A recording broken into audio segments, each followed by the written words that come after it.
생각보다 좋았다. 생각보다 좋았다. 네, 한국 증시. 네. 근데 앞으로 펼쳐질 하반기는 생각보다 더 좋을 것이다. 거기다가 잘 아시는 것처럼 3% 룰을 포함한 상법 개정 등등도 결국에는 이때는 전반적으로 가계 포트폴리오가 바뀔 수 있겠구나. 네. 아니면 바뀌어야 되는 타이밍이구나라는 것이 공감대가 형성된 것 같고요. 우리 한국 경제는 저성장 고착화되는데 증시만 나홀로 이렇게 계속 우상향하면 그러다가 언젠가 한번 버블이라고 판단하고 확 조정받는 거 아닌가? 네. 실물 경제를 보면 그럴 수 있죠. 네.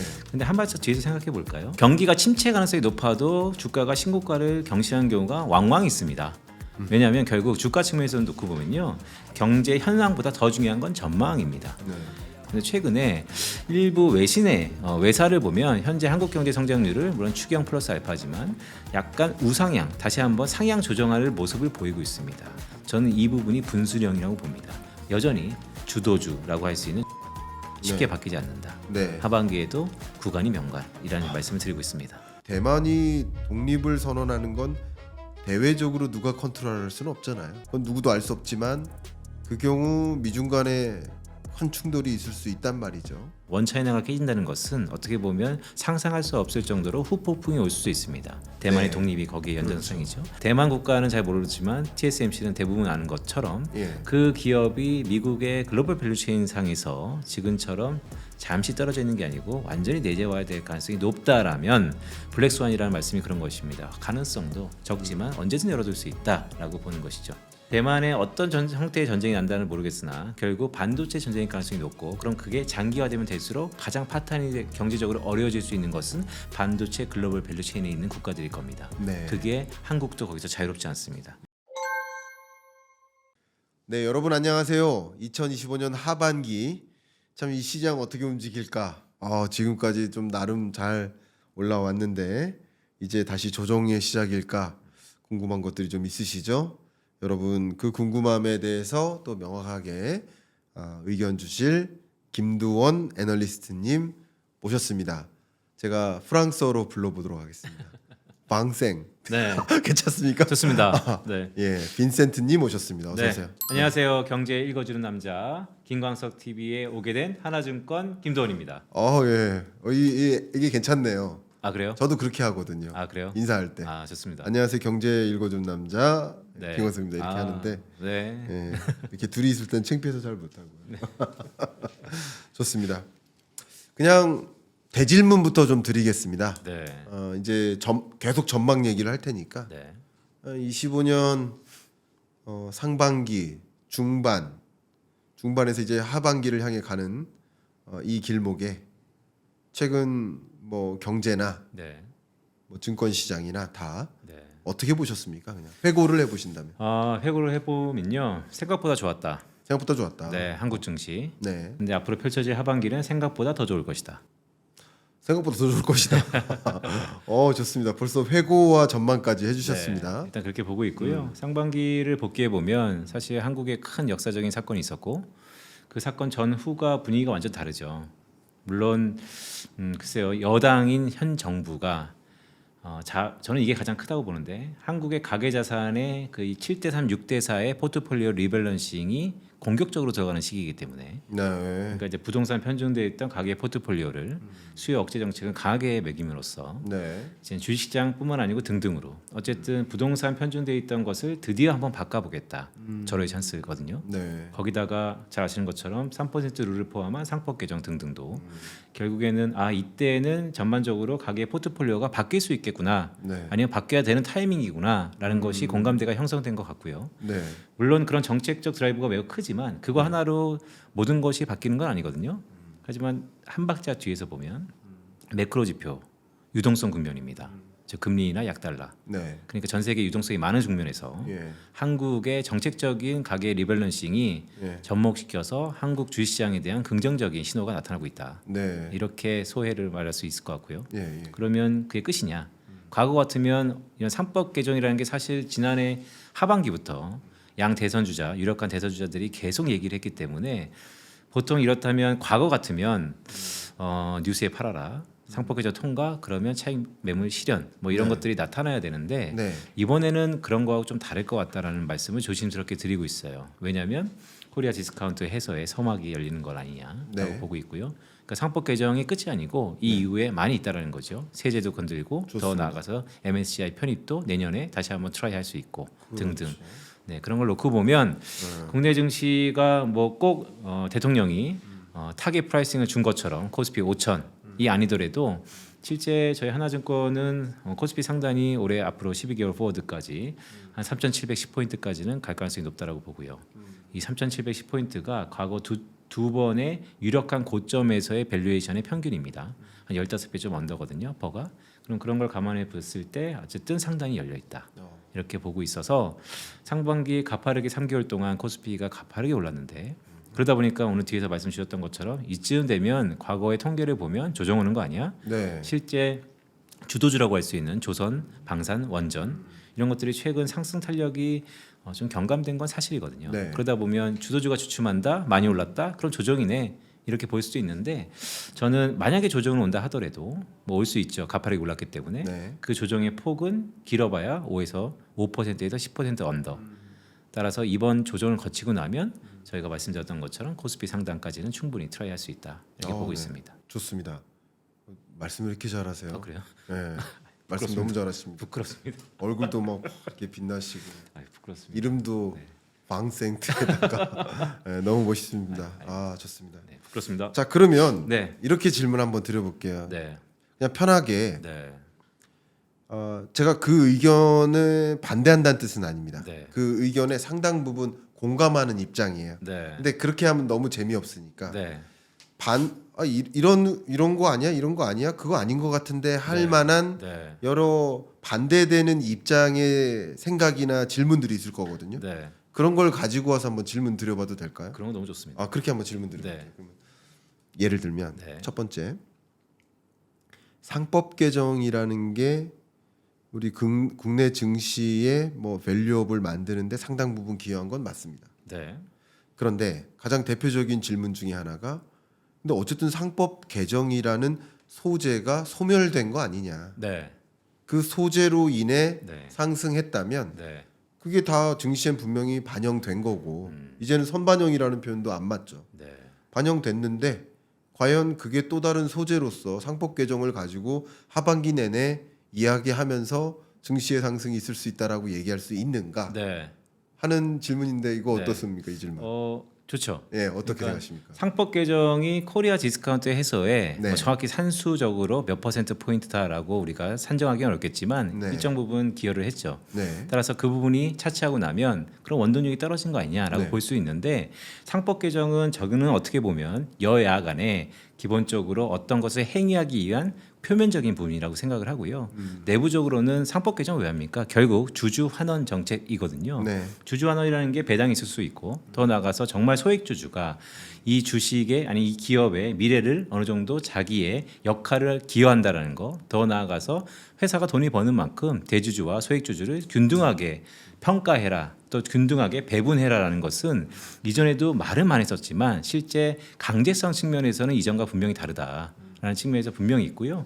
또한 이제 3% 룰이라는 게 잘 아실 겁니다. 이제는 대주주와 특수관계인이 과거에는 333, 그러니까 저희 예를 들어서 PD님까지 저희 세 명이서 특수관계인이었다면 9% 정도의 의결권을 행사했다면 지금은 대주주와 특수관계인은 3%로 제한하기 때문에 네. 상당 부분 실질적으로 어느 정도 효과가 나타날 수 있다라고 보는 것이죠. 따라서 기대감, 물론 주가는 미래에 대한 기대를 반영하는 것이고 또 주가는 실제 기울기의 함수이기 때문에 이전만큼 기대감이 소멸된 것도 있겠지만 이제 실제 법이 집행되고 그 부분이 현실화된다면 또 다른 파생적인 작용이 있을 것이다 너무 라고 보고 좋은 있습니다. 답변이십니다. 제가 여러분들께 이렇게 어쩌면 출연자께 불편할 만한 질문이 될지 모르지만 여러분이 직접 의사결정을 내리시는 거고 출연하신 전문가분의 고견을 네. 참조하여 의사결정을 내려야 되는데 혹여나 이런 의문이 있으신 분들께는 네. 좋은 답변이 될 수 있을 것 같아서 계속 그런 질문을 드리는 겁니다. 좋습니다. 자 그러면 이렇게 한번 질문 드려볼게요. 2025년 이 증시의 저점 구간이 4월 3일 상호관세를 발표하고 네, 그리고 4월 9일 상호관세가 발효되고 네, 그 다음 날 유예가 되기 직전까지 네, 그 구간이 세계 모든 증시의 저점 구간이었거든요. 미국만의 해방의 날. 그렇죠. 네. 그러니까 그 저점이라는 것은 그 저점이 형성된 구간은 한국도 미국도 다른 나라들도 다. 네. 그러니까 사실은 관세 전쟁의 공포감 때문에 주식시장에서 떠나다가 네. 관세 전쟁이 완화되네 하면서 올라온 그 소위 V자의 반등의 모습은 우리 상법 개정을 한 우리나라뿐만 아니라 네. 공통된 요소라고 볼 수 있거든요. 네. 그럼 그런 부분에 대해서는 혹시 그러니까 상법 개정이 증시를 끌어올린 게 아니다. 네. 관세 전쟁이 강화됐다가 다 조정됐다가 완화되면서 다 이렇게 된 거다. 소위 뭐 타코 런 이렇게 하면서 이게 된 거다. 네. 이런 주장을 만약에 네. 이렇게 반대 입장에서 드린다면 네. 어떻게 말씀 주실까요? 그러니까 이제 질문을 두 가지로 당황을 하셔야 되는데 네. 당황 안 하시네요. 질문을 이제 두 가지로 요약해 보면 네. 첫 번째는 4월 2일 해방의 날 전후로 네. 글로벌 모든 증시들이 그때가 공교롭게 저점이었다. 그렇죠. 그러니까 V자 반등을 했다라는 거. 그렇죠. 유독 한국만의 독자적인 이유는 아니었다라는 것이고. 그렇죠. 또한 상법 개정이 된다 하더라도 실제 플러스 요인이 하지만 상법 때문에 한국 증시가 올라간 게 아니다라는 의견이세요. 그렇죠. 저도 일부 동의하는데 네. 그렇다면 한 발짝 뒤에서 그 사이에 이제 6월달에 우리나라 대선이 있었고 네. 더 전에는 사실 이런 거죠. 4월 2일 전후뿐만 아니고 상반기를 종합해 보면 유동성이 더 많이 풀렸습니다. 네. 달러는 네. 약세, 금리는 인하에 대한 기대가 지연된다, 이연된다 하지만 여전히 나타나고 있고요. 네. 그렇다면 이전보다 시중의 유동성이 더 풀렸다는 것은 꼭 글로벌 모든 자산 가격이 V자를 형성되는데 마중물 역할을 했다라고 보고 있고요. 그리고 여기서 이제 되게 중요한 건 그 이전에 자리 잡고 있었던 위기감 중에 하나가 경기 침체에 대한 우려였습니다. 근데 최근에 뭐 미국의 고용 지표가 나왔는데 표면적인보다는 경제활동 참가율이나 고용률이 둔화돼서 오히려 질적으로는 안 좋다라는 의견이 분분하지만 결국 겉으로 보여주는 고용은 계속해서 경건해요. 그렇다면 경기 침체에 대한 우려가 사그라들었다는 게 이전과 이유가 좀 달라지는 거고요. 네. 그래서 글로벌리 4월 2일 관세의 날 전과 후를 굳이 따지자면 네. 유동성은 계속해서 증가하고 있고 플러스 요인, 경기 침체에 대한 리스크가 해소된 게 또 플러스 요인. 네. 그런데 한국은요 지난 코스피가 상반기 때 약 한 30% 가까이 상승했거든요. 네. 27% 상승했습니다. 네. 이게 역대급으로 가장 빠른 회복세입니다. 그러니까 1월 달부터 6월 달이지만 실제 3개월에 거진 절반 가까이 이상이 상승했거든요. 자 이렇게 가파르게 올랐던 적이 별로 없어요. 그것은 정치적 불확실성 해소 플러스 상법 개정에 대한 기대감이 일부분 작용했다라는 측면이 있고 저는 그러면 이 모든 것이 끝난 거 아니냐라고 주실 수도 있겠지만 제가 서두에 이런 얘기하지 않습니까? 이것은 한 발짝 뒤에서 보면 한국의 이 가계자산 포트폴리오가 6대4라는 이 3, 40년 동안 이어졌던 부동산 불패 신화가 그렇다고 뭐 부동산이 완전히 깨지는 건 아니지만 이제는 주식시장으로 포트폴리오 다변화, 재편성이 미국처럼 오히려 6대4가 6이 금융자산일 가능성이 높아지는 그 시점에 오기 때문에 그런 기대감도 분명히 있다라고 할 수 있겠습니다. 네. 말씀 감사합니다. 지금 해당 뭐 소위 큰 틀에서 두 가지의 질문에 대해서 정말 상세하게 고견을 주셨는데 저도 이제 경인남과 토론합시다의 토론자로서 잠깐 네. 또 더 덧붙여서 질문을 견해를 드린다면 일단 첫 번째는 상법 개정도 네. 의외로 집중 투표제가 네. 적용이 안 됐고 네. 그리고 감사위원 분리 선출 네. 이것도 반영이 안 됐고 네. 집중 투표제가 2조 원이죠. 그렇죠. 시장 규모가. 네. 네. 그러면 그 두 가지가 반영이 안 돼서 이게 맹탕 상법 개정이다라고 표현하시는 분도 계시지만 네. 상법 개정은 이미 국회 통과를 했고 네. 그 부분은 증시에 반영됐다 하더라도 네. 이 두 가지 요소가 공청회에서 논의를 거치고 하반기 내내 네. 그리고 그 논의를 하는 중에 계속 기사가 나오고 네. 그러면 2차 상법 개정에 대한 기대를 가질 수도 있는 거죠. 네. 그러니까 이미 지난 일이니까 두 가지가 반영 안 된 것은 기회라는 거죠. 추가적인 기대감을 가져볼 수 있다는 거죠. 네. 네, 그런 측면에서도 저도 네. 좀 추가적인 여담을 좀 드려보고 네.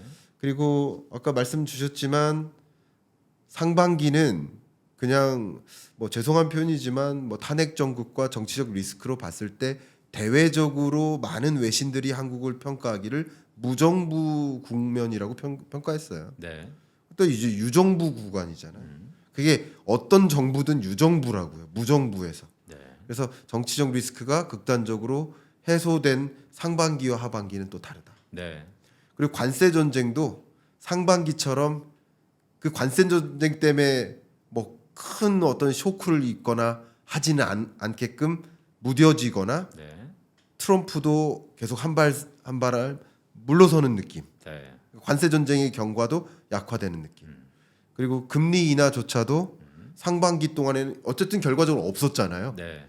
근데 하반기에는 없을 수도 있겠지만 있을 거라고 보잖아요. 네. 그러니까 이것은 당연히 엄연히 상반기와 하반기를 구분했을 때 네. 다른 시장이라고 저는 네. 평가를 합니다. 네. 이렇게 제 토론적 의견을 드리고요. 네. 너무 좋습니다. 네, 맞는 얘기인 것 같아요. 왜냐하면 예, 증시의 오랜 격언 알려진 악재는 더 이상 악재가 아니다. 네. 라는 측면에서 지금 말씀하셨던 것들이 대부분 그 깊이와 폭의 파생 작용은 아직까지 모호한 측면이 있지만 이미 다 알려진 부분이 상당 부분 있을 것이다. 라고 그렇죠. 보는 것이죠. 네, 좋습니다. 자, 그러면 이렇게 질문 드리겠습니다. 아까 주셨던 말씀이 저는 개인적으로 인상적이었어요. 네. 이제 리밸런싱이 있다. 네. 그러니까 이제 한국의 전통적인 이제 자산 구조가 가계의 자산 구조가 뭐 8대2 내지는 7대3 구조로 부동산에 많이 쏠리고 주식에 덜 쏠려 있었다. 이렇게 평가를 한다면 이것을 소위 7대3 내지는 6대4로 리밸런싱을 하기 위해 노력한다. 네. 그게 그 대표적인 정책이 6.27 대책이었던 거예요. 네. 부동산으로 쏠리지 않고 그리고 증시는 개편하면서 깔때기를 딱 도는 거예요. 네. 하반기에 유동성을 불 건데 네. 부동산으로는 가지 마. 네. 주식 시장으로만 가. 그리고 그 주식 시장에 돈이 들어가면 그게 선순환이 있지 않겠어? 이게 결국 같이 맞물려서 돌아갔거든요. 맞습니다. 심지어 상법 개정 전에 6.27 대책이 마련됐어요.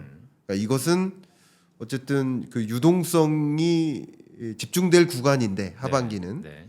그때 또 유동성 정책을 푸는데 부동산도 또 내몰리면 네. 실패한 정책이 되니까 네. 그것도 이 리밸런싱의 하나의 정책 구상이라고 볼 수 있지 않을까 이렇게 생각이 됐어요. 네. 이 부분은 어떻게 평가하십니까? 혹시? 맞습니다. 제가 그래서 리밸런싱이라는 얘기를 하는 거고요. 네, 이게 두 가지 의미에서 의미가 있습니다. 하나는 네. 뭐냐면 부동산과 동산을 구분하는 것 중에 하나가 네, 캐시카우 측면에서 차이가 있습니다. 네, 그러니까 부동산에 물론 부동산 불패 신화를 여전히 믿는 분이 있을 것이고 상위 1% 탑티어들은 일부 지역에서 계속해서 좋은 부동산을 가지고 가실 거예요. 네, 실제 부침은 있겠으나 그것은 트로피 에셋의 측면에서 상당 부분 포지셔닝을 할 겁니다.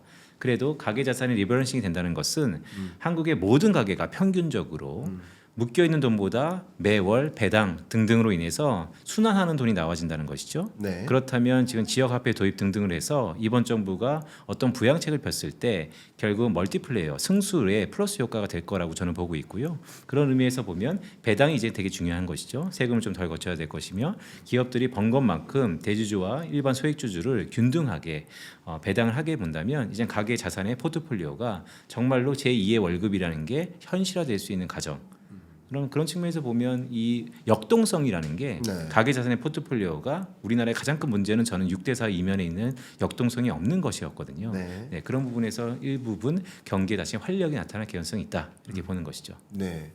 말씀 감사합니다. 그러니까 우리가 한 단위의 돈을 쓰더라도 그게 얼마나 고용을 창출하고 한 단위의 돈을 쓰더라도 그게 구조적으로 성장하는 모델에 투입이 될지 이것을 이제 결정짓는 것인데 조금 더 이 깔때기를 설치해서 증시로 돈이 더 몰릴 수 있도록 하고 있다. 그러니까 돈이 결국은 이제 부동산에서 주식시장으로 네. 몰려오는 효과도 네. 하반기에 집중될 것이다. 네. 이렇게 큰 거시적인 관점에서 유동성 효과가 있을 것이다.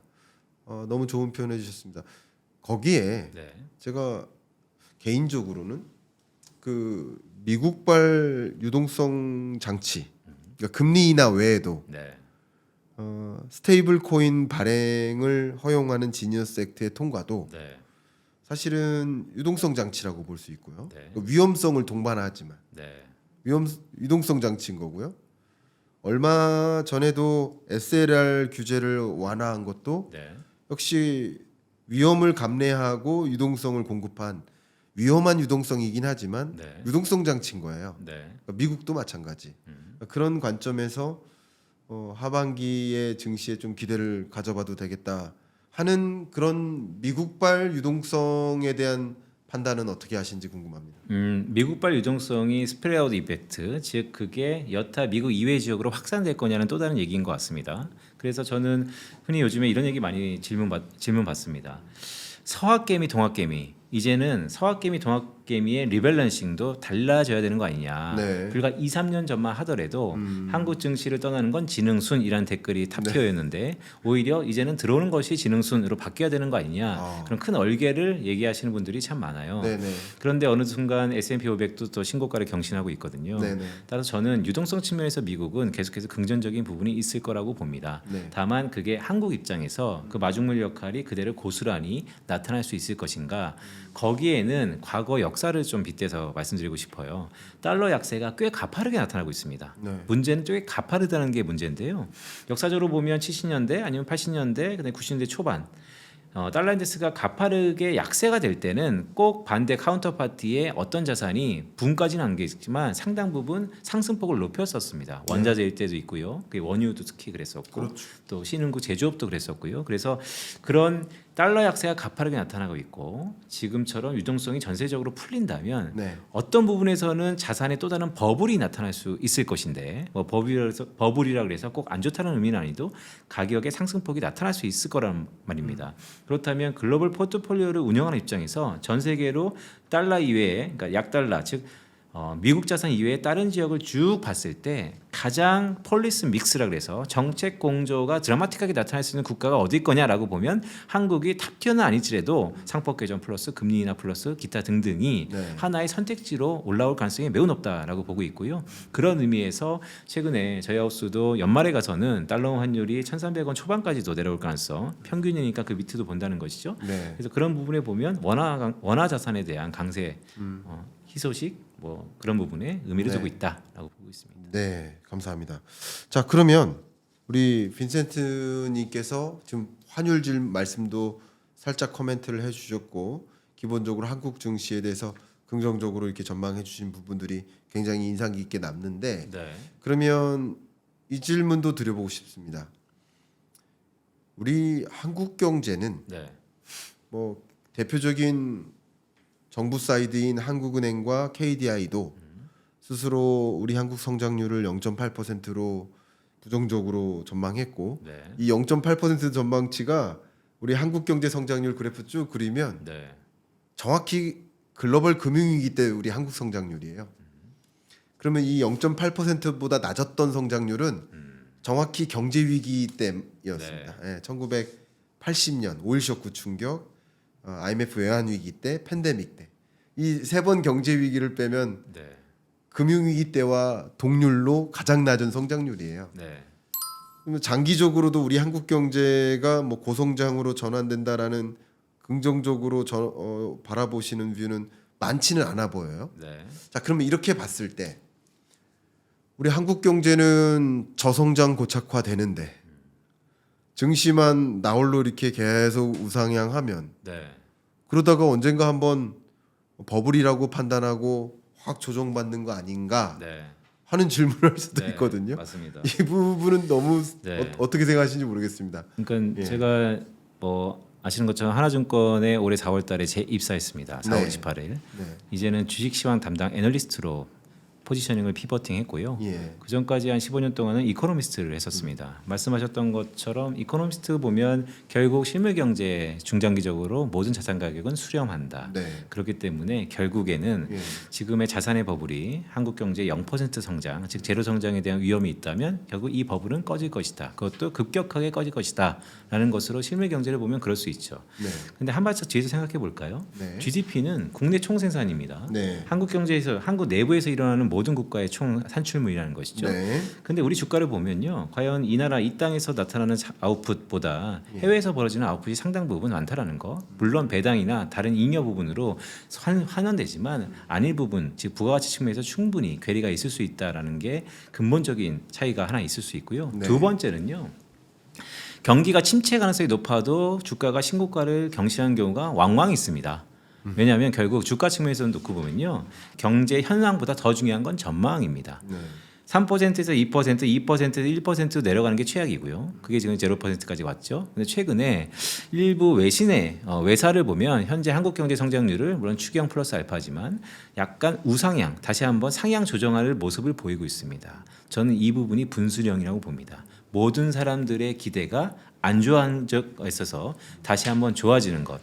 이코노미스트가 얘기할 때는 이렇죠. 좋아져봤자 1%인데 과거 3%보다 뭐가 좋냐? 하지만 주가는 기울기함수거든요. 내려가는 3%보다 1%가 안 좋다라고 볼 수 있겠지만 주가 측면에서는 0에서 1%로 고개를 드는 전망이 있을 때가 분수령이다.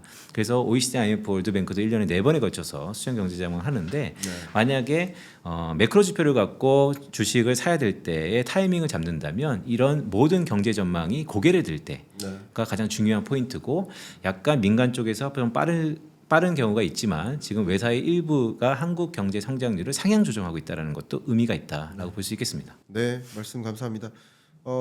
해당 부분에 대해서 저도 잠깐 이제 또 토론자의 탈을 쓰고 토론적 의견을 좀 겸해 보면 이 말씀을 꼭 드리고 싶어요. 그러니까 0.8%로 전망하는 그 전망치도 물론 상향 조정될 수 있어요. 근데 0.8% 성장할 거라고 가정하더라도 네, 우리 한 해를 4분기로 쪼개 보면 1, 2분기가 0.8%에 밑돌고 네, 3, 4분기는 0.8%를 웃돌아요. 네, 그러니까 오히려 1, 2분기 때 그러니까 2020년 팬데믹 이후로는 가장 움푹 패이는 구간이 25년 1, 2분기예요. 그러니까 실물 경제적으로도 이제 우리 계속 연간 성장률 가지고만 논하면 이게 따라오지 못하니까 분기별 성장률까지 생각을 해본다면 1, 2분기 때가 정말 참혹한 경제였고 이제 3, 4분기는 그거보다는 훨씬 0.8%로 전망하더라도 3, 4분기는 그거보다 훨씬 나은 흐름이다. 이렇게 뭐 예를 들어서 가장 대표적으로 실물 경제적으로요. 1, 2분기 때 저는 이 부분도 굉장히 많이 체감하고 있는데요. 정부가 지출을 안 했습니다. 네, 무정부 상태여서 지출이 완전 올스톱 됐었어요. 네, 근데 3, 4분기에 굉장히 많은 포럼이 집중됩니다. 이게 예산 터는 과정이 나쁘게 표현하면 근데 이 예산 터는 게 실물 경제에 활력이 되거든요. 네. 일정 부분 성장보다는 이제 경기 회복에는 되거든요. 이게 호텔의 매출액이 되고 뭐 자영업자의 매출액이 되니까 그런 것으로 이제 작용을 합니다. 가장 대표적으로는 이제 호텔 제주 호텔 뭐 예약권을 가지고 이제 분석을 해보면 1, 2분기 때 예약률이 완전히 처참했다가 3, 4분기 때는 예약이 어려워지는 국면으로 가니까 네. 이런 식으로 이제 그림 그리는 것도 좀 참조가 되지 않을까 이렇게 의견을 드리고 싶습니다. 이제 말씀하셨듯이 이제 하나증권에 네. 국내외 시황을 분석하는 애널리스트로서 또 포지션이 바뀌셨기 때문에 최근에 내주신 보고서에 좀 조명을 비춰보고자 합니다. 네. 안보자산이라는 네. 프레이즈를 가져오셨어요. 네. 자, 어떤 이야기를 하려고 하시는지 궁금합니다. 안보자산이라는 일단 정의를 제가 만들었는데요. 네. 어떻게 하면 좀 더 와닿을까라고 말씀드리면 패권국이요. 네. 역사적으로 이 패권을 자기가 쥐기 위해서 반드시 사수해야 될 자산이 있었다는 것이죠. 네. 그것이 저는 안보자산이라고 정의를 하고요. 네. 좀 더 강하게 말씀드리면 패권국이요. 그 어떤 희생을 치르더라도 반드시 사수해야만 되는 자산을 네. 안보자산이라고 정의를 했고 과거 로마 시대의 소금부터 석탄, 철, 석유, 최근에 반도체까지 앞으로 AI와 어떤 테크놀로지 등등이 될지 모르겠으나 네. 이번 보고서에서의 임플리케이션 시사점은 과거 소금부터 현재 반도체까지 각각의 안보 자산들이 형태가 자원에서 소금, 석탄, 철, 석유 이런 자원에서 반도체 기술로 전환되고 있다는 게 첫 번째 시사점. 그래서 앞으로의 안보 자산은 기술이 될 가능성이 높다는 게 첫 번째 시사점이고요. 네. 두 번째는 그 패권국이요. 이 안보 자산을 컨트롤하는 전략이 있었다라는 것입니다. 네. 네. 그 전략이 크게 두 가지인데 하나는 키다리 아저씨 전략이라고 제가 이름 졌습니다. 기다려주세요. 네, 키다리 아저씨 네. 무한사랑. 예. 가까운 근래 근대사에서 미국과 사우디, 네. 미국이 안정적인 원유를 공급받기 위해서 카운터 파티인 백년 손님이라고 저는 표현을 하는데 사우디를 들여왔고 사우디한테 무한 서포트를 해주면서 안정적인 공급을 받았던 전형적인 키다리 전략. 밀 반도체 85년 일어나기 전에 미국과 일본이 또 키다리 전략이었다가 85년 밀 반도체 협상 이후에는 미국과 일본은 키다리 전략에서 소외되거든요. 전환되거든요. 그럼 뭐로 전환됐냐? 키다리 전략의 반대급부에 있는 전략이 그림자 전략입니다. 그 그림자 전략은 결국 뭐냐면 가까운 미국과 일본의 사례를 보더라도 이제는 가까운 동지에서 영원한 적으로 바뀌는. 그래서 패권국이 안보 자산을 갖기 위해서 어쩔 때는 키다리 전략을 쓰고요. 어쩔 때는 그림자 전략을 쓰더라. 그래서 저희 이데올로기 때 미국과 소련의 이데올로기 전쟁일 때 원유라는 것은 미국에는 안정적인 에너지원이었지만 반대급부인 소련에는 경제적인 또 주 원유원이었기 때문에 그 가격을 컨트롤하면서 네. 미국이 소련을 컨트롤했던 것. 최근에 미중 무역 분쟁도 기술 경쟁도 거기에 연장선상이라고 보고 있고요. 그래서 이런 것을 봤을 때 안보 자산을 우리가 미래 2030년도에 어떤 게 될 수 있을지 한번 가늠해 보는 것도 어떨까. 만약에 그게 어느 정도 가늠이 된다면 그것의 후보군들을 포트폴리오로 짜는 것이 앞으로 미래 주식 투자에 있어서 알파를 창출하지 않을까라는 시사점을 담은 보고서입니다. 네. 그러면 좀 그 내용으로 더 들어가 볼게요. 네. 워낙 지금 뭐 소위 일어나고 있는 이 경제적 현상들을 네. 지정학적인 움직임을 빼놓고는 설명이 안 되는 것들이 많아졌어요. 네. 그래서 이름하여 이 경제를 지경학적 분절화의 시대 이렇게 표현을 하고 있는데, 그럼 지정학적으로도 지금 군사적 긴장감도 깃돌고 네. 또 미중 간의 어떤 패권 전쟁도 격화되고 뭐 기술 패권 전쟁과 자원 전쟁이 함께 수반되는 거죠. 네. 이런 관점에서 이 말씀하신 안보와 관련된 지금 혹시 이 안보를 시큐리티로 표현하고 계시는지요? 맞습니다. 그러니까 예. 시큐리티로 포함될 수 있는데요. 안보 자산이라는 게 예. 우리는 결과만 보죠. 과거에 소금, 석탄, 철 이런 결과물로 보는데 예. 거기에 이면에는요. 그들의 글로벌 밸류 체인의 내재화입니다. 네네. 결국 소금을 어디서 만들고 어디서 운반해서 내 것으로 갖고 오느냐. 그게 운반을 못할 것 같으면 그 적국을 전쟁을 치러서까지 갖고 오는 것이고 석유도 마찬가지입니다. 반도체도 마찬가지고. 네. 그래서 안보 자산을 갖고 있는 패권국의 전략적 행위는 결국 안보 자산을 위시한 글로벌 밸류체인의 내재화라는 것이죠. 그 내재화에 방해가 된다면 예. 군사적인 지역적 행동도 반드시 수반되었다. 네. 그게 첫 번째 시사점. 근데 두 번째는요. 이 부분 보고 제가 깜짝 놀랐는데 리서치하면서 네. 전쟁이 나는데요. 패권국과 도전국에선 나지 않고요. 위성국가인 키다리 전략의 수혜를 받았던 그림자 전략의 수혜를 받았던 국가에서 먼저 납니다. 네. 그러니까 반대로 얘기하면 지금 중동에서 이런 이슈들, 네. 동남아시아에서 아니면 이 남중국해를 비롯해서 대만, 한국 등등도 어떻게 보면 키다리 전략과 그림자 전략에 첨예한 지역이거든요. 네. 그래서 과거의 패턴이 이어진다면 전쟁은 미국에서 나는 게 아니고 중국에서 나는 게 아니고 그들 국가, 그들 전략지에서 분쟁이 날 가능성이 높다라는 게 이번 보고서를 쓰면서 제가 블랙스완이라고 얘기를 했는데 네네. 또 다시 나타날 수 있는 가능성이라고 정리를 했죠. 네. 말씀 정말 감사합니다. 이 실제 지정학적으로도요. 네. 군사 지정학 쪽인 영역의 책들을 좀 보면 네. 그 전쟁이 발생하는 원인을 학문적으로 한 4가지 정도로 그 기원을 분류를 하는데 네. 그 중에 가장 많이 그 전쟁의 발생 원인을 이렇게 규명하는 해당 이론이 가장 지지를 많이 받는 그게 소위 방금 말씀하셨던 것처럼 강국끼리는 당장 싸우지 않아요. 네. 근데 강국이 이해관계가 얽혀 있는 호의 이제 후원을 받는 그런 나라들 그 사이에 약한 고리들이 있거든요. 예를 들면 남북 관계도 약한 고리고요. 네. 대만 해협도 약한 고리고요. 일본도 역시 중국과 이 영토 분쟁이 있는 그 지역도 약한 고리고요. 그럼 그런 약한 고리에서 뭔가 우격다짐이나 싸움이 있으면 예를 들어서 극단적인 사례로 남북 전쟁이 있다. 한반도 전쟁이 있다. 네. 그러면 중국 입장에서는 반드시 북한이 이겨야 돼요. 미국 입장에서는 반드시 한국이 지면 안 돼요. 네. 그러니까 양국이 가담하게 된다는 거죠.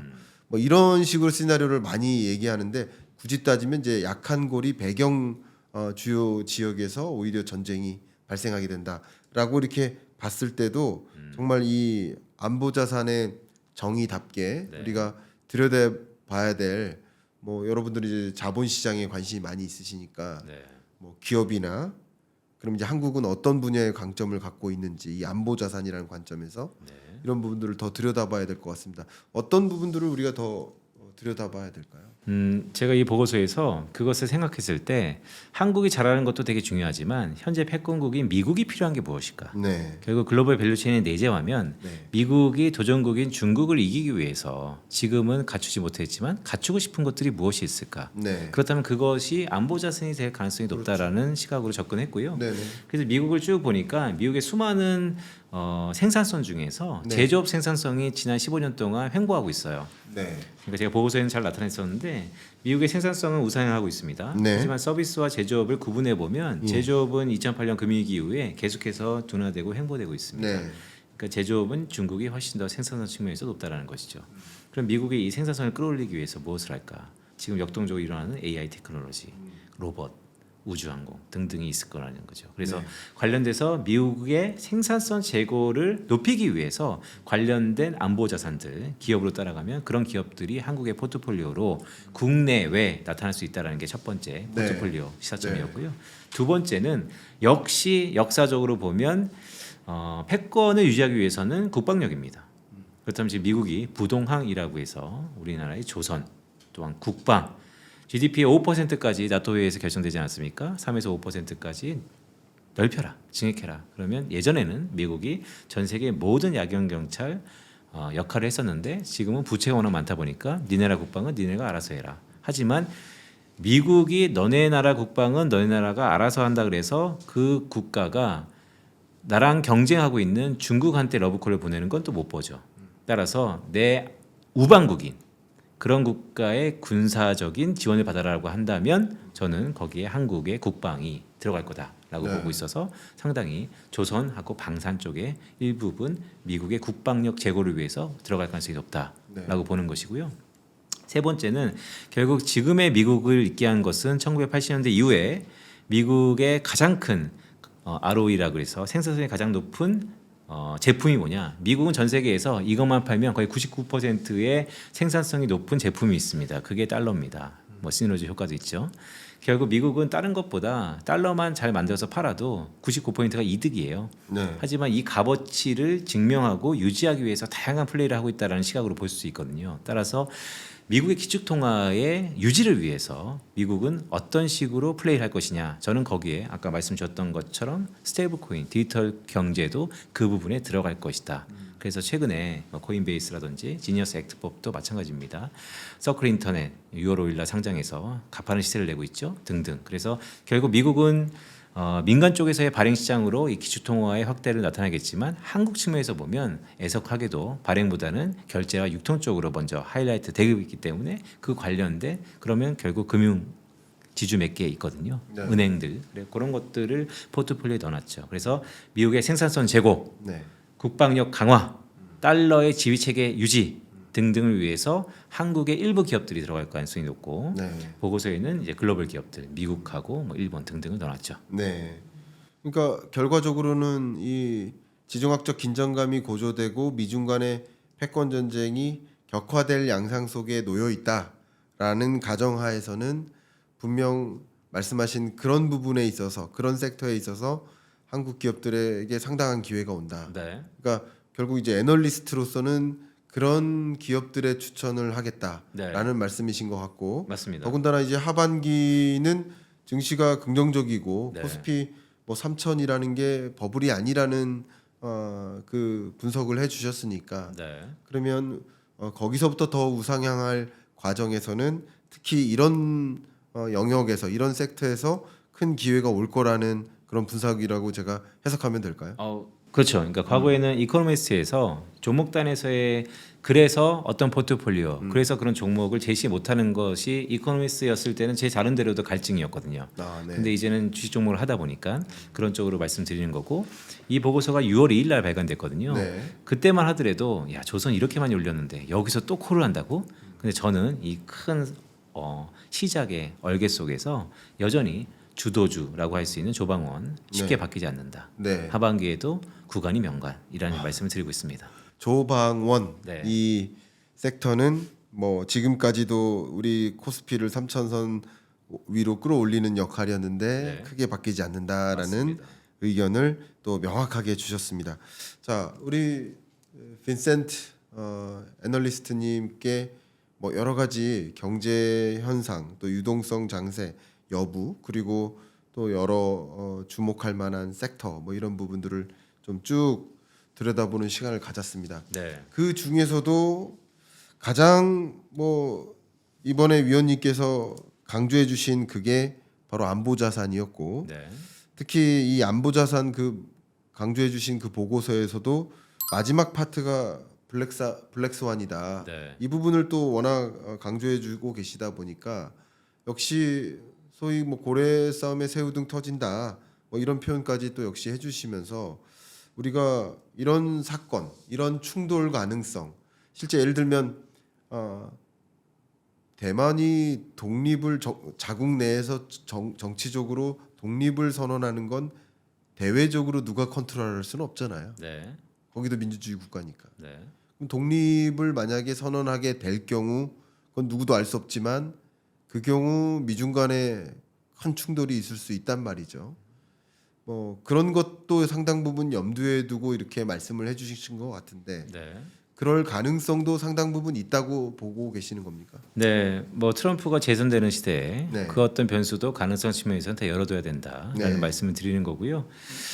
제가 오늘 아침에 이런 얘기를 콜을 많이 했는데 네. 불안은 영혼을 잠식한다. 네, 네, 영화 제목이죠. 그러니까 과도한 불안은 분수령에서 사고의 틀을 옥매입니다. 따라서 지금은 분수령이기 때문에 다양한 가능성을 우리가 받아들여야 되는 상황인데요. 네, 말씀드렸던 것처럼 그 가능성이 적을 수는 있죠. 원차이나가 깨진다는 것은 어떻게 보면 상상할 수 없을 정도로 후폭풍이 올 수도 있습니다. 대만의 네. 독립이 거기에 연장성이죠.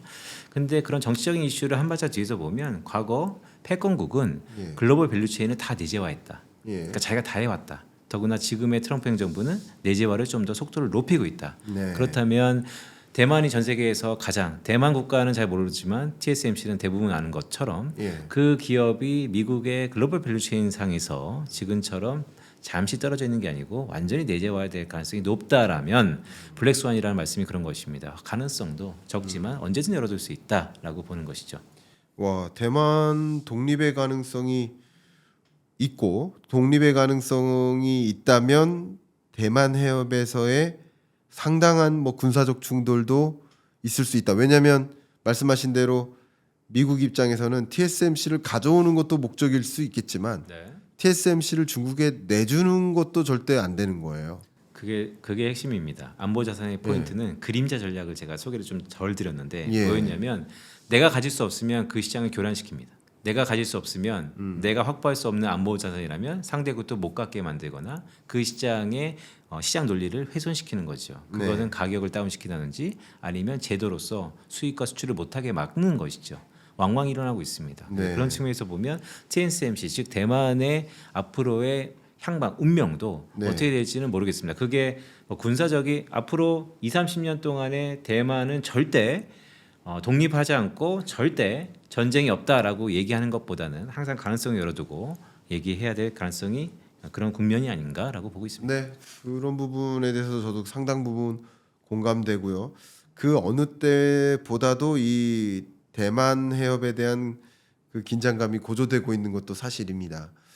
자, 그러면 한번 뭐 물론 지정학적으로는 얼마나 생각하고 계신지 모르지만 어쨌든 지정학적으로 봤을 때 대만 해협에서 문제가 일컬어 불거지면 러우 전쟁이나 중동 전쟁과는 다르거든요. 네, 분명 미국의 또는 미 해군의 군사 전략 안에는 네, 한국과 일본의 참전을 상당 부분 고려하고 있다고 생각이 되고 적어도 네, 뭐 군사적 참전 안에 예를 들면 무기 지원 정도는 분명히 요구할 거라고 생각합니다. 네. 어떻게 보십니까? 그럴 때는 한국도 이 대만 해협의 긴장감에서 벗어날 만한 대상국은 아니고 네. 중국이라고 해서 만약에 이 대만 해협의 긴장감이 조성되고 나서 한국이 무기 지원 등의 참전이 있었을 때 만약에 대만 해협의 긴장감이 완화된다 하더라도 중국은 또 한국을 가만히 둘까 하는 생각도 합니다. 네. 그런 관점에서 이 문제를 접근을 해봐야 되는데 어떻게 보십니까? 일단 전쟁이란 얘기를 재테크 시장에 논하는 게 사실 전쟁 나면 답이 없죠. 모든 자산은 다 살아남을 수 있는 자산은 없습니다. 그래서 되게 극단적인 가정이긴 한데 네. 그럼에도 불구하고 한 번쯤은 생각해 볼 필요가 있다라는 측면에서 말씀을 드리겠습니다. 자, 러시아 우크라이나 전쟁은 딱 한마디로 에너지 전쟁이었고요. 대만 해협에서 전쟁이 난다면 그건 반도체 전쟁입니다. 자, 우리의 일이라는 것이죠. 러시아 우크라이나 전쟁은 물론 인도주의적으로 모두의 피해이지만 우리의 전쟁은 아니었습니다. 네. 러시아 우크라이나 전쟁이 길면 길어질수록 가장 가운데 있는 유럽 경제가 파탄으로 나타난 것처럼 네. 대만의 어떤 형태의 전쟁이 난다는 모르겠으나 결국 반도체 전쟁일 가능성이 높고 그럼 그게 장기화되면 될수록 가장 파탄이 경제적으로 어려워질 수 있는 것은 반도체 글로벌 밸류체인에 있는 국가들일 겁니다. 네. 그게 한국도 거기서 자유롭지 않습니다. 네. 그런 의미에서 저는 이 대만의 리스크를 바라보고 있고요. 따라서 그렇다면 한국의 선택은 글쎄요, 자발적 참전, 비자발적 참전을 떠나서 어떠한 식으로도 그 전쟁의 소용돌이 속에 들어갈 수밖에 없는 상태다라고 경제학적으로 보고 있는 것이죠. 네, 좋습니다. 우리가 뭐 지정학적인 현상의 발발 가능성은 너무나 경우의 수가 많기 때문에 네, 그럴 거야라고 가정하고 우리가 뭐 준비할 필요는 없다고 생각을 합니다만 기본적으로 대만 해협에서 군사적 긴장감이 고조되고 있는 건 사실이고 뭐 지정학적으로도 그럴 만한 이유들이 상당히 많이 있기 때문에 이런 일이 있을 때는 이렇게 대비해야 된다라는 정도의 코멘트를 해드리고 싶습니다. 자, 그러면 이 안보 자산을 강조하고 계시니까 네, 만약에 이 대만 해협에서 뭐 군사적 충돌이 있거나 상당히 긴장감이 고조되면 앞에 말씀하셨던 이 조방원 중에서도 방위 영역은 네, 주식시장에선 나홀로 급등할 수도 있는 거예요. 그죠? 네. 주식시장에서는 네, 네, 다른 주식은 다 떠나지만 네, 방위 산업에는 돈이 더 내몰릴 수도 있는 겁니다. 네. 뭐 또 금으로도 내몰릴 수도 있는 거고. 그래서 한번 질문 드립니다. 제발 이런 일은 있어서는 안 되겠지만 만약에 이렇게 극단적인 상황까지 갔을 때는 자본 시장의 모습이 어떨 거라고 혹시 생각하시는지 이 방위 안보 네. 안보 자산이라는 관점에서 네. 네. 일어나지 않았으면 좋겠다는 것을 한번 생각을 해보겠습니다. 뭐 즉흥적입니다. 왜냐하면 말씀 주셨기 때문에 한번 생각을 해보면요, 주식시장 측면에서는 이렇게 생각할 것 같습니다. 현상보다 미래를 볼 것 같습니다. 네. 결국 지금 금이다, 달러다, 뭐 조방원이다 등등도 되게 중요하지만 결국에는 시작했으면 끝이 있습니다. 네. 기간이 길고 짧고의 문제죠. 그렇다면 이 리셋된 이후의 상황은 어떨까에 자산가라면 베팅을 할 것 같고요. 네. 왜 자산가라고 말씀드렸냐면 결국 전쟁이라는 큰 여파 속에서 뭔가 투자를 고민할 수 있는 것은 자산가밖에 없습니다. 네. 네. 그렇기 때문에 자산가라면 현상보다는 이것이 매조지 즉 마무리된 다음에 이 이후의 흐름을 볼 것 같은데요. 그러면 그게 역시 안전자산으로 좀 더 한 발짝 들어갈 수 있을 것 같고, 근데 여기서 고민은 안전자산, 전 세계에서 최고의 안전자산이 달러 아닙니까? 네. 하지만 달러의 지위가 흔들흔들하는 이 상황에서 네. 만약에 내일 전쟁이 난다면 그들은 달러를 살 것인가? 지금 가격도 싸졌는데 네. 아니면 이때야 비로소 분수령이다, 달러의 대체제인 디지털 커런시 또 다른 무엇을 살 것인가는 네. 좀 고민을 해야 될 타이밍이지만 저라면 현재보다는 미래의 지금 수준에서 전쟁이 난다면 주식시장 생리상 투자하지 않을까라고 봅니다. 네. 좋습니다. 그 의견까지 좀 잘 여러분 고려해 주시고요. 뭐 절대 있어서는 안 될 일입니다만 극단적으로 그런 상황까지 내몰린다면 또 여러분들이 뭐 안전하게 여러분을 지키셔야 되지만 경제적으로 또 안전하게 지켜내셔야 되니까 그런 관점에서도 한번 의견을 질문 드려봤습니다. 이제 거의 뭐 마지막 질문 순서인데요. 네. 이제 25년 하반기 경제를 이렇게 쭉 봤을 때 일단 기대할 만한 한 가지는 또 유동성이라고 말씀 주신 거예요. 지금 불안 요인과 기대 요인을 같이 들여다보는 중인 겁니다. 근데 금리 인하라는 뭐 거대한 미국의 서막이 사실 24년에 세 차례 금리 인하했고 하나 B컷까지 포함해서 1%포인트 인하했지만 25년 들어서 금리 인하를 단행하지 않은 거의 주요 강국 중에 유일한 나라인 거예요. 25년 하반기에는 금리 인하가 단행될 것이라고 보시는지 네. 보신다면 어떤 특히 데이터가 조성되어서 그렇게 될 것인지 네. 이렇게 질문 드려보고 싶습니다. 네, 좋은 질문인데요. 제가 이코노미스트 시각이 말고 주식 국내외 시황 측면에서 좀 말씀드려 볼게요. 그 국가의 적정 금리는 잠재 성장률과 등등으로 인해서 중립금리가 형성이 되죠. 그런데 지금의 금리 인하는 파월 의장을 계속해서 건드리는 트럼프의 속셈을 보면 당위성일 것 같습니다. 네. 미국의 가장 큰 부채 리밸런싱의 문제는 장기채보다 장기채가 매력이 없고 단기채로 전부 다 갈아타는 것이죠. 예. 왜냐하면 미국이 흔들흔들하니까 장기적으로 돈을 빌려줄 데가 없다라는 것이죠. 그래서 울며 겨자 먹기로 단기채로 죄다 옮기고 있습니다. 그런데 단기채가 2008년 이후에 0%대가 지금 4%대예요. 네. 그러니까 이자 부담이 너무나 큰 것이죠. 지금은 내릴 수밖에 없습니다. 네. 당위성 측면에서 저는 반드시 내릴 거라고 보고 있고요. 명분은 그 어떤 것으로 해석될 것 같습니다. 자, 국내 주식시장 입장이었고요. 이코노미스트 측면에서 보면 모든 국가는 잠재 성장률과 적정 금리에 따라서 인플레이션과 디플레이션의 경계 속에서의 금리가 형성될 겁니다. 네. 그런 의미에서 보면 관세는 물가의 문제냐 성장의 문제냐 놓고 봤을 때 저는 성장의 문제일 것 같습니다. 물론 저도 트랜지토리라고 실기할 수도 있습니다. 결국 관세가 어떻게 유예되냐 어떻게 부과되냐 타이밍에 따라 다르겠지만 그건 다 변수라고 치고요. 네. 따라서 매크로 측면에서 언제 금리 인하가 단행될지를 본다면 연준이처럼 모호한 웨이드앤시 전략을 하는 것처럼 변수가 너무 많습니다. 네. 그래서 지금 시점에서는 재테크 측면입니다. 미국이 금리를 인하하면 좋은가? 모호하다라고 하면 말씀 주셨던 것처럼 9월에 할지 12월에 할지 1월에 할지가 되게 중요할 것 같은데요. 당위성 측면에서 보면 빠르면 빠를수록 좋을 것 같습니다. 네. 그런 의미에서 금리는 인하한다라는 것으로 가정을 깔고 투자전략을 피는 국면이 주식시장 애널리스트 입장에서 좀 더 좋지 않을까라는 말씀을 드립니다. 네. 그러니까 이 이코노미스트 관점이 아니라 애널리스트 관점이니까 네. 더 저는 개인적으로 재미있게 들려지네요. 왜냐하면 모호한 것들이 너무 많은 국면인데 네. 뭐 이런 모호한 것들의 어떤 조합에 따라서 금리 인하가 있을지 없을지는 예견하기가 어려운데 네. 금리 인하 가능성에 대해서 예견하기보다는 큰 틀에서 봤을 때 금리 인하를 어느 정도 가능성이 있다라고 가정하고 네. 의사결정을 단행하는 게 맞다라는 그런 표현이신 것 같아요. 네, 그 가장 부분이 중요한 멘트였습니다. 예, 굉장히 인상적이네요. 네.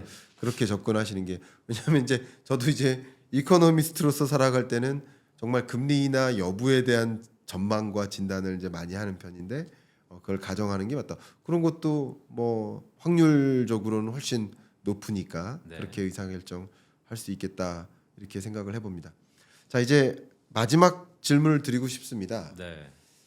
어쨌든 지금 많은 미국의 뭐 주요 연구기관이나 뭐 특히 이제 IB 투자은행들의 전망도 보면 물가 상승률은 뭐 점진적으로 뭐 상방으로 조금 자극이 되고 뭐 경기는 조금 뭐 크게 미국 경제가 흔들릴 거라고 보는 건 아니지만 어느 정도 일종의 뭐 마일드한 경기 침체, 라이트한 경기 침체적인 그런 뭐 소프트 랜딩에 가까운 모습으로 봅니다. 그래서 그러니까 굳이 따지면 라이트한 스태그플레이션 정도로 IB가 평가를 하고 있는 모습이에요. 네. 그래서 이 스태그플레이션이라는 것이 정말 올 것인가 하는 대질문을 좀 드리고 싶고요. 네. 그럴 때는 또 우리는 어떻게 대응해야 되는가 하는 뭐 그 큰 질문을 네. 마지막으로 드려보고 싶습니다. 그 경제학적으로 경기 침체는 사실 MBAR에서 6가지 경제 지표를 통해서 정의를 하는 것이지만 금융시장에서는 2분기 연속 GDP가 뒷걸음질치면 경기 침체로 정의를 하죠. 그렇죠. 지금 1분기 미국은 GDP는 역성장하고 있습니다. 네. 물론 2분기는 다시 한번 반등 가능성이 높고요. 예. 그렇다면 결국 경기 침체는 없다라는 것이죠. 네. 스태그플레이션은 경기 침체가 되면서 물가가 오르는 현상이니까 물가가 그럼 올랐냐라고 하면 앞으로 오를 것이다라는 전망이 있는 것이지 네. 아직은 오르지 않고 있습니다. 네네. 그래서 현재를 보면 스태그플레이션은 그냥 기후입니다. 그런데 저는 에세이 공포를 이렇게 말씀드려요. 슈퍼 드라곤이라고요.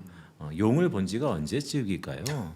네, 결국 100년 아니면 50년 그 이상의 흐름을 나타나지 않는 현상을 우리는 기후라고 하고요. 제가 불안은 영혼을 잠식한다는 말씀드렸던 것처럼 자, 에세이 공포는 물론 경각심을 갖긴 해야겠지만 실제 포트폴리오 아니면 하반기 전략에 그것을 베이스 시나리오로 삼기에는 지금은 어폐가 있다는 네. 말씀을 드립니다. 그걸 전제로 깔기는 어렵겠다. 네. 이런 말씀 주셨습니다. 너무 좋은 의견 주셨습니다. 제가 우리 빈센트 김두원 애널리스트님과 뭐 1시간 가까이 이렇게 토론을 진행해 오고 있는데요. 네, 1시간 됐군요. 1시간 거의 가까워졌습니다. 네, 알겠습니다. 제가 이제 마지막으로 코멘트를 드릴 네. 순서인데 코멘트라기보다는 이제 오늘 토론적 의견을 많이 안 드려서 네. 제가 마지막으로 이런 말씀드리겠습니다. 저는 개인적으로 작년부터 이 관세 전쟁이 일어도 네. 미국 물가를 중기적으로 자극하지 않는다라고 네. 의견을 드렸어요. 네. 그러니까 인플레이션을 자극하지는 않는다. 그리고 단기적으로는 자극할 수 있다. 이렇게 한 벌써 1년 가까워지네요. 네. 그렇게 의견을 드려왔는데 그 부분에 대해서 제가 마지막으로 코멘트 드리고 가겠습니다. 일단 그 의견을 드려왔었던 배경은 왜냐하면 인플레이션이 없으면 일단 스태그플레이션은 없는 거예요. 네. 그렇기 때문에 이 부분을 제가 설명드리고 싶은 건데 일단 미국의 물가를 이제 기여도로 이제 구분을 했을 때 네. 이제 물론 앞에 말씀하셨던 이제 헤드라인 물가 상승률에서 일부가 식료품과 에너지고 나머지가 근원 물가인데 근원 물가도 두 개로 쪼개면 근원 상품 물가와 근원 서비스 물가인데 관세 전쟁은 정말 이 네 가지 부문을 모두 우상향 상승 압력을 줄 것인가 네. 이게 아니거든요. 네. 특히 근원 서비스 물가가 안 떨어져서 물가가 지금 안 내려오고 있는 중인데 아직까지는 목표 수준까지는 안 오고 있는데 전체 기여도 중에 근원 서비스 물가가 2.2% 포인트입니다. 네. 근원 서비스 물가는 사실 하방 압력이에요. 이게 자극하는 것은 근원 상품 물가예요. 근데 기여도가 가장 낮습니다. 그리고 그 위에 있는 에너지 물가는 또 하방 압력입니다. 네. 관세 전쟁이 격화되면 글로벌리 에너지 수요가 줄어서 국제 유가도 하락하고 천연가스 가격도 하락하는 자원 가격도 하락하는 농산물은 좀 이외의 변수고요. 그러니까 미국 물가만을 생각해봐도 상품 물가를 자극하는 것이고 기사 속에 나오는 건 장난감 가격 올랐어요. 뭐 이렇게 나온단 말이에요. 근데 사실 장난감이 전체 500여 개 품목 중에서 몇 퍼센트나 기여도를 가질까요? 네. 장난감 가격 오르면 또 소비를 하지 않으니까 이게 실제 물가 상승으로 연결이 안 된다라는 네. 의견을 드려왔고 또 마지막으로 중요한 게 글로벌 물가는 오히려 하방 압력을 준다라는 건 명확하잖아요. 네. 왜냐하면 미국으로의 공급이 어렵다 보니까 세계적으로는 우회해서 덤핑으로 다른 나라에 판매한다거나 뭐 철강 알루미늄이 대표적인 예고요. 국제 유가 떨어지고요. 경기가 둔화되는 압력이니까 당연히 생산 수요, 소비 수요가 줄고 전반적으로 글로벌 물가는 하방 압력을 주는 요소예요. 미국만 일시적으로 상품 물가만 자극해요. 네. 상품 근원 물가. 그러면 이게 일시적으로 물가 상승세가 야기돼도 글로벌 물가와 연동되거든요. 균형점을 찾아가거든요. 그런 관점에서 중기 이상으로 인플레이션을 만들 요건은 아니다라는 지금 요 멘트를 정말 네. 오랫동안 드려왔습니다. 네. 네. 근데 이제 마지막으로 이제 스태그플레이션은 뭐 거의 용에 비유하듯이 네. 그럴 수도 있다라고만 생각하는 거지 그럴 것이다라고 보지 않으시는 거예요. 네. 근데 제 주장도 스태그플레이션으로 보진 않는 거니까 인플레이션이 없다는 것은 이런 스태그플레이션 및 인플레이션을 관세 전쟁이 자극할 거라고 보는 시각에 대해서 네. 저는 이렇게 보고 있다라고 네. 토론자로서 의견을 드렸는데 네. 마지막으로 어떻게 견해를 갖고 계신지도 좀 네. 궁금합니다. 공감하시는지 네. 네. 반대도 좋습니다. 아, 네. 많이 공감하고요. 네. 사실 지금 말씀하셨던 것을 FII로 파월 의장한테 보내고 싶은 것이 있는 것이죠. 근데 이제 파월의 고민은 뭘까? 결국 인플레이션 트랜지토리를 넘어서 파월이 지금 웨이든시 하는 이유가 있을 거잖아요. 네. 근데 문제는 제가 이럴 것 같습니다. 보복 관세에 대한 컨트롤하지 못하는 두려움이 있을 것 같습니다. 그러니까 이번에도 간밤이었죠. 트럼프가 14개 국가한테 서한을 보냈어요. 너네 25%야. 협상해야지. 안 하면 이제 도미노야. 우리 중국하고 한 거 봤지? 걷잡을 수 없어. 150%까지 갈 수 있어. 등등. 자, 지금은 미국과 중국 간의 도미노 싸움이었는데 이게 전 세계적으로 확산된다면 그것은 우리가 경험하지 못한 정말로 전방위적인 인플레이션인 것이죠. 네. 경제학적으로 인플레이션은 소비자 물가 상승률과 생산자 물가 상승률이 오르는 게 아니고 전방위적인 물가가 다 동시자발적으로 일정 기간에 오르는 것이 인플레이션이기 때문에 저는 파월이 두려워하는 것은 관세로 인해서 근시안적으로 물가가 오른다는 것을 넘어서서요. 지금의 관세를 계속 얘기하는 것이 관세의 이 컨트롤이 안 되는 상황. 결국 보복 관세의 도미노가 나타날 수 있는 스파이크 현상. 이 부분이 인플레이션을 자극한다라는 두려움이 있는 것이지 말씀드렸던 것처럼 지금 부과한 상호 관세 물론 높습니다. 과거에 비해는 그것이 브레이크다운에서 네 가지 파트에서 미미하다고도 물론 맞지만 전반적으로 물가 문제보다는 성장 문제다라고 보고 있습니다. 네, 좋습니다. 정말 이 1시간 동안 딱 1시간 갔어요. 네. 뭐 글로벌 경제부터 한국 코스피 시장부터 또 안보 지정학적인 영역까지 쭉 훑어왔는데 뭐 오랜만에 저희 채널 출연하셔서 네. 토론에 참여해 주셨습니다. 네. 마지막으로 소감 말씀 네. 혹은 전해드릴 말씀 뭐 포함해서 네. 마무리 말씀 부탁드리겠습니다. 네, 경제 읽어주는 남자 김광석 TV 초대해 주셔서 늘 감사드리고요. 지금 분수령입니다. 네, 네, 의견이 분분합니다. 네. 이럴 때일수록 저는 한국 주식시장은 기세가 좋다. 정확한 제 보고서의 코멘트입니다. 네. 기세는 수급으로 확인되는 바 과거 외국인 수급이 종종 바로미터 역할을 했다. 자, 경제학적으로 보면 외국인 수급은 달러 환율하고도 연결이 되고요. 달러 약세, 원화는 강세, 한국의 다양한 기세가 좋다라는 측면에서 오랜만에 한국 주식시장에 관심을 가져도 될 때라는 말씀을 드리고 싶고 계속 나가면 이런 얘기 물어봅니다. 이재명 시대의 수혜주가 뭐냐? 도대체 저는 말씀드리죠. 이재명 시대의 수혜주는 코스피 지수다. 네, 그렇게 말씀을 드리고 있습니다. 네, 감사합니다. 명확하게 말씀 주셔서 감사하고 우리 구독자 여러분들이 여러분의 다양한 의사결정에 상당 부분 참조될 만한 것들 확인하실 수 있는 계기가 되셨기를 바라고 오랜만에 즐거운 토론해 주셔서 감사합니다. 마무리하겠습니다. 좋습니다. 네. 고맙습니다.